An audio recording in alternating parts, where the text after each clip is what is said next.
El exalcalde de Lima, Luis Castañeda Locio, encabeza las preferencias para las elecciones del municipio capitalino, según una encuesta de Ipsos Perú. El segundo lugar lo ocupa la actual alcaldesa, Susana Villarán. Culminadas las inscripciones, las encuestas para conocer las preferencias electorales iniciaron. Según la de Ipsos Perú, los tres primeros lugares lo ocupan el exalcalde capitalino Luis Castañeda Locio con 53% de aceptación entre los encuestados. Le sigue la actual alcaldesa de Lima, Susana Villarán, con 10% de respaldo y en tercer lugar Salvador Heresi con 6%. Castañeda presenta mayor aceptación en los sectores D y E, mientras que la mayoría de votos para Villarán se concentran en el sector A. Un dato preocupante es que 11 de los 13 postulantes son desconocidos para la mayoría de encuestados. TV Perú salió a las calles para comprobarlo. ¿De cuántos te acuerdas? Más o menos, ¿de 3, de 2? No le acuerdo. Ah, no sabes. Castañeda. Castañeda. ¿Quién más se acuerda? Susana Villarán. ¿Ah? ¿Sabes en total cuántos son? 15. Ah, uy, me será más de 10. Más de 10. ¿Usted más o menos de cuántos se acuerda? ¿De 2, de 3? ¿De cuántos se acuerda usted? Bueno, yo no me acuerdo. 13 candidaturas lo que hacen es llevar a confusión al electorado para que puedan escogerse la mejor opción. Afecta directamente en el voto de los electores. Si revisamos las cifras, el 68% de los encuestados ignora quién es el pepecista Jaime Sea, mientras que el 78% desconoce que el candidato de la Lampa, Edmundo del Águila, es uno de los candidatos al sillón municipal. Lo ideal serían 2, 3, 4, máximo 5, para que evidentemente el público pueda escoger de entre los mejores el mejor. Pero al haber 13, evidentemente las postulaciones no son las más ideales. A una semana de finalizada la inscripción, el jurado electoral especial ya ha declarado inadmisible a las 13 listas por falta de documentación, ausencia de firmas o huellas digitales, entre otros motivos. Nos demuestra la irresponsabilidad de nuestras agrupaciones políticas. Es un mal ejemplo que dan las agrupaciones políticas, porque no es posible que tienen un grupo de abogados, tienen personeros. Las agrupaciones políticas tienen 3 días para subsanar sus observaciones. Las que la hagan serán publicadas durante esta semana y luego se dará inicio a la etapa de presentación de tachas. Hasta una semana antes de la votación de octubre tienen plazo los candidatos a la contienda local y regional para subsanar las irregularidades en sus hojas de vida. El Jurado Nacional de Elecciones informó que son 104.900 los candidatos inscritos en todo el país. Desde el Centro de Operaciones del Jurado Nacional de Elecciones se monitorea los 96 jurados electorales especiales que se encargan de inscribir a los candidatos para los próximos comicios. La central de operaciones está constituida por 10 grupos de trabajo. Cada uno de estos grupos de trabajo integrado por 4 funcionarios. Los funcionarios que integran estos grupos, cada uno de ellos tiene una función específica, fundamental. A la fecha, al 11 de julio a las 4 de la tarde, 104.901 candidatos inscritos y conforme se aprecia en el cuadro que veremos más adelante, tenemos relaciones por distritos, por provincias y por regiones.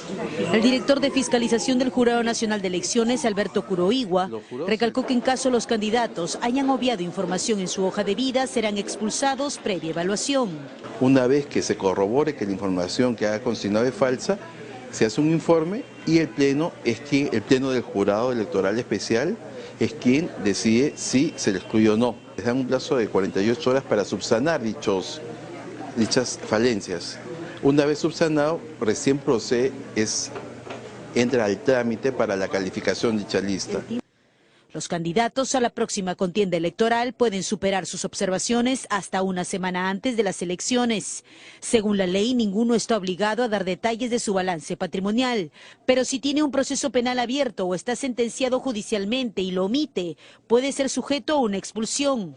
De igual manera, en caso de no firmar su hoja de vida, puede ser declarada su candidatura inadmisible.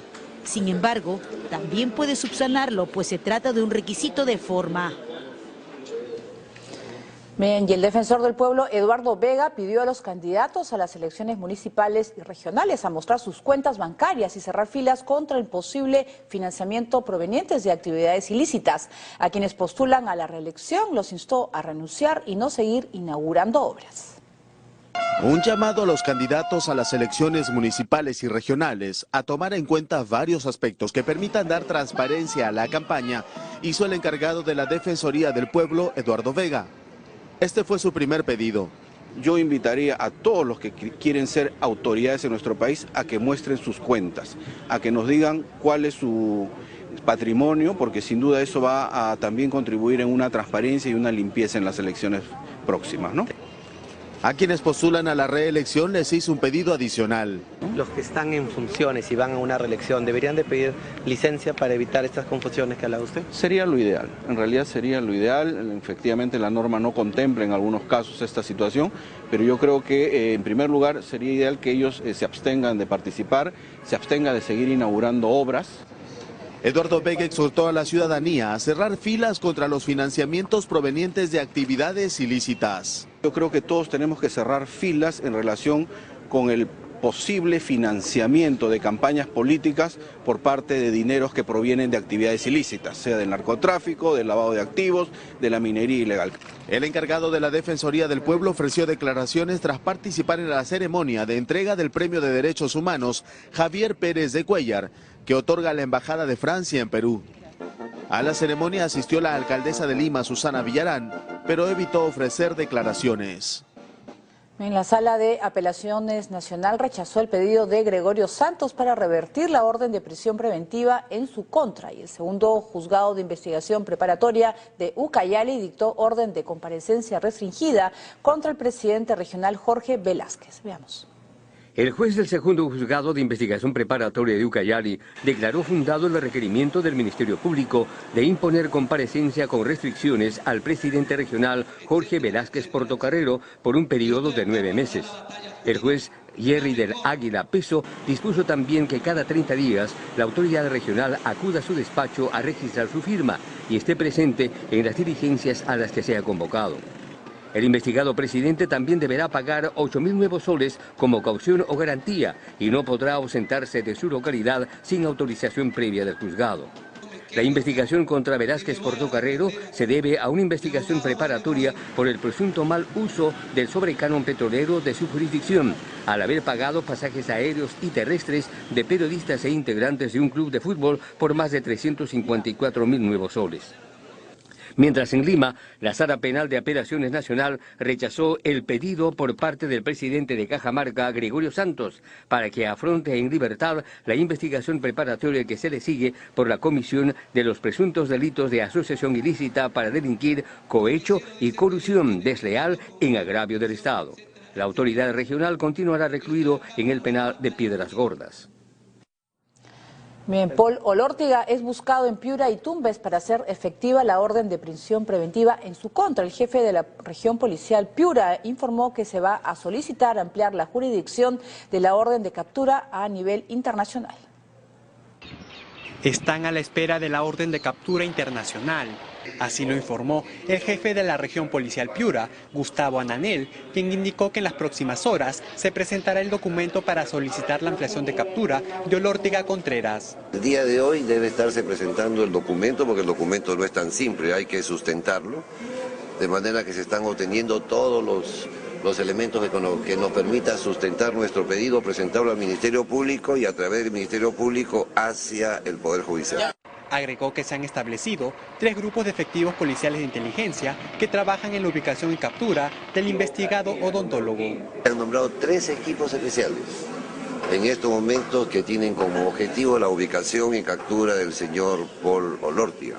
De manera que no solamente se han tomado ese tipo de acciones, sino también se está coordinando con una serie de unidades. La policía trabaja en Tumbes y Piura para ubicar al viudo de la fundadora de Corazón Serrano. En tanto, en los exteriores de la casa de Paul Olórtiga continúa la presencia de los efectivos para resguardar la zona. Bien, y sobre el tema, nuevos hechos y versiones surgen en el caso de la muerte de la cantante Edita Guerrero. Se supo que uno de los médicos que la atendió no inscribió su colegiatura como especialista, mientras que el cuestionado profesional apareció para asegurar que el artista sí murió por un aneurisma. Un nuevo hecho se suma a la polémica en torno al deceso de la cantante de corazón serrano, Edita Guerrero. Y es que uno de los médicos que la atendió y concluyó que la muerte de la cantante había sido producto de un aneurisma, no está inscrito en el colegio médico como especialista en neurología, aunque sí tiene colegiatura para ejercer. Luego, los médicos pueden optar por postular a una especialidad, al residentado médico. Una vez que se concluye la especialidad, el médico opta por el título de especialista y esto es inscrito tanto en los registros del colegio médico y la universidad pues es la que se encarga también de otorgar la titulación como especialista según corresponda, ¿no? Según el presidente del Colegio Médico, César Palomino, existen varios factores por los que Aldo Vences Balta no estaría inscrito en el Colegio Médico como neurólogo. Existen varias posibilidades. Puede ser que el colega haya sacado el título y no haya inscrito en el colegio médico. Puede ser que el colega haya culminado el residentado, mas no ha culminado esa fase de titulación. O puede ser que esté inscrito en el registro del Consejo Regional de Piura, ¿no? Un cuarto factor que mencionó Palomino es el elevado costo que tiene la inscripción de la especialidad en el colegio médico. Sin embargo, señaló que es posible que sean contratados en los hospitales o centros del Ministerio de Salud. Son especialistas, eso es indudable, laboran en nuestros hospitales del Ministerio de Salud y la Seguridad Social, pero muchos tienen esa dificultad final por el costo. En declaraciones al programa Cuarto Poder, Vences Balta negó que Edita haya fallecido por una luxación cerebral, como lo indica el médico forense del Ministerio Público, Rosario Medina, pues señaló que de haber sido el caso, probablemente habría muerto inmediatamente y no 7 días después, como ocurrió. Bien, y el ministro Daniel Urresti se reunió con el secretario general de la CGTP, Mario Guamán, para tratar sobre la delincuencia infiltrada en construcción civil. El dirigente gremial manifestó que Urresti se comprometió a desarticular a las organizaciones de pseudo dirigentes que se dedican a la extorsión. Veamos. Por cerca de una hora, dirigentes de la CGTP se reunieron en privado con el ministro Daniel Urresti para abordar la problemática de las mafias de extorsionadores al interior de construcción civil. El ministro se ha comprometido a acabar con estas mafias de construcción. ¿Y cuáles son las medidas que va a tomar él concretamente que les ha manifestado a ustedes? Miren, por ejemplo, el tema de la inteligencia es clave, ¿no?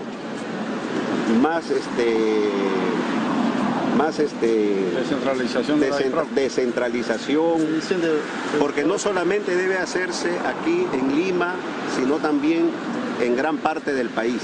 El gremio sindical se mostró a favor del proyecto de ley promovido por el Ejecutivo, que modifica el control de armas, incluso para sus propios dirigentes. Y si alguien está con armas, sencillamente lo expulsamos, como hemos expulsado a bastante gente. Nosotros, por supuesto, respaldamos porque creemos que de ese tipo de medidas se deben implementar para que los delincuentes o malhechores que fungen de dirigentes tengan que estar en las cárceles y no en las calles o en las obras extorsionando a trabajadores y a empresarios. Ambos dirigentes ratificaron que contribuirán con el sector para dar toda la información requerida a las autoridades. Informaron que la próxima semana mantendrán un segundo encuentro con el ministro del Interior. Bien, el presidente del Poder Judicial, Enrique Mendoza, exhortó a los jueces de la Sala Penal Nacional a actuar con responsabilidad sin ceder a presiones en los casos de lucha contra el crimen organizado. Se reunió con los jueces que integran la Sala Penal Nacional, quienes llevan procesos de lucha contra el crimen organizado. Y están respondiendo con altura, respondiendo con legalidad, con respeto a los derechos de las personas, sin transgredir ninguna garantía procesal. El presidente del Poder Judicial, Enrique Mendoza, exhortó a los jueces a actuar con responsabilidad, sin ceder a presiones. El Poder Judicial no hace cortinas de humo a nadie. Esto es un asunto de trabajo para nuestros jueces y ellos están respondiendo con calidad y con valentía. Mendoza aseguró que los jueces de la Sala Penal Nacional pondrán énfasis en los casos de sicariato. También indicó que continúan investigando a una serie de funcionarios y personas relacionadas a los casos Orellana y La Centralita. Bien, en otros temas, los deudos de las víctimas de la Cantuta realizaron una protesta frente a la sede del Ministerio Público. Ellos denunciaron que toneladas de tierra han sido arrojadas sobre las fosas en donde estarían los restos de sus familiares que continúan desaparecidos, y ellos responsabilizaron al fiscal del caso. Este 18 de julio se cumplen 22 años de la muerte y desaparición de 9 estudiantes y un profesor de la Universidad La Cantuta. Rayda Cóndor es madre de Armando Amaro, cuyo cuerpo asesinado por el Grupo Colina nunca fue hallado. Yo pensé enterrar a mi hijo antes de morirme, pero ahora una vez más me lo quitaron a mi hijo, una vez más lo han desaparecido. Doña Rayda se refiere a la quebrada de Chavilca, en Cieneguilla. Según declaraciones de integrantes del Escuadrón de la Muerte, fue allí donde enterraron a algunos estudiantes. Gisela Ortiz, hermana de una de las víctimas, indicó que el lugar ha cambiado. Esas fosas comunes ya no están a simple vista. Hay 2 cerros que han sido totalmente tapados por esta constructora que es propietaria de este terreno. Ellas sostienen que se ha arrojado gran cantidad de tierra en el lugar donde se ubicaban las fosas. Faltan encontrar 5 cuerpos. Estas son las fotos del lugar. Tienen un responsable. Juan de la Cruz. Él estuvo encargado. Él ha estado encargado o sigue encargado. Explicaron que pasó un año y el doctor Juan de la Cruz de la 4ª Fiscalía Supranacional no declaró el lugar intangible. Los deudos de los 9 estudiantes y el profesor llegaron a la sede de la Fiscalía en el centro de Lima para protestar.